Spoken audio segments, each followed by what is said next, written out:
আমি একজন গর্ভবতী স্ত্রী, তবুও সংসারের সমস্ত কাজ আমাকে একাই সামলাতে হয়। স্বামী তো আমাকে একটুও বোঝার চেষ্টাই করে না, তবুও আমার বিশ্বাস ও একদিন ঠিকই বুঝবে। আজ যেন পেটে একটু বেশিই চাপ লাগছে, তবু তো আর কাজ পড়ে থাকবে না। ঘুম থেকে উঠে গেলেই তো ওর খিদে লাগবে। যত কষ্টই হোক রান্নাটা করতে হবে, না খেয়েও বা ও অফিসে যাবে কি করে।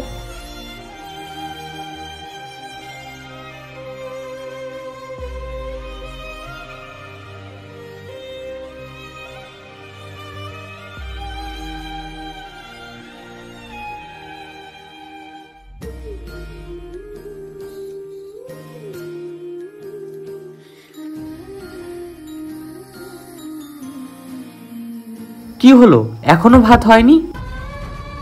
হ্যাঁ হয়ে গেছে, এবার ভাতের ফ্যানটা ঝাড়বো।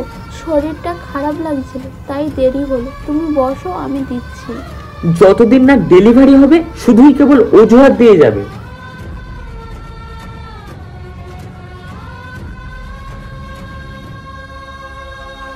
ওর গেঞ্জিটা ধুয়ে দিই, না হলে কাল অফিসে কি পড়ে যাবে।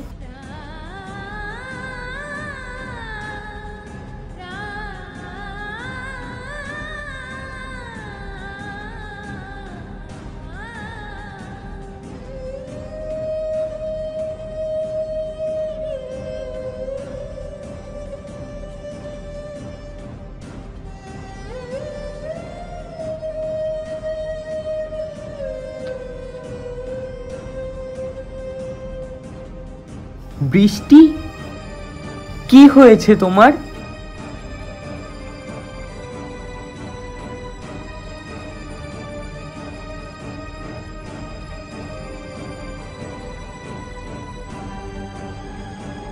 তোর এরকমটা কি করে হলো সোনা?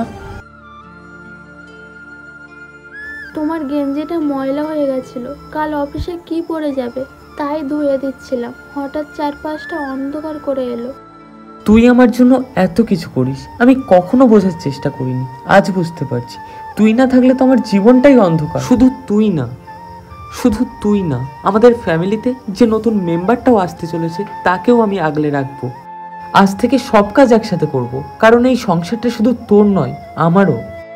তুমি পাশে থাকলে সব কষ্টই সহজ হয়ে যায়। এই সময়টাতে স্ত্রীর সব থেকে যে মানুষটাকে প্রয়োজন হয় সেটা হলো স্বামী। সবাইকে বলবো প্লিজ এই সময়টাতে অন্তত স্ত্রীর পাশে থাকা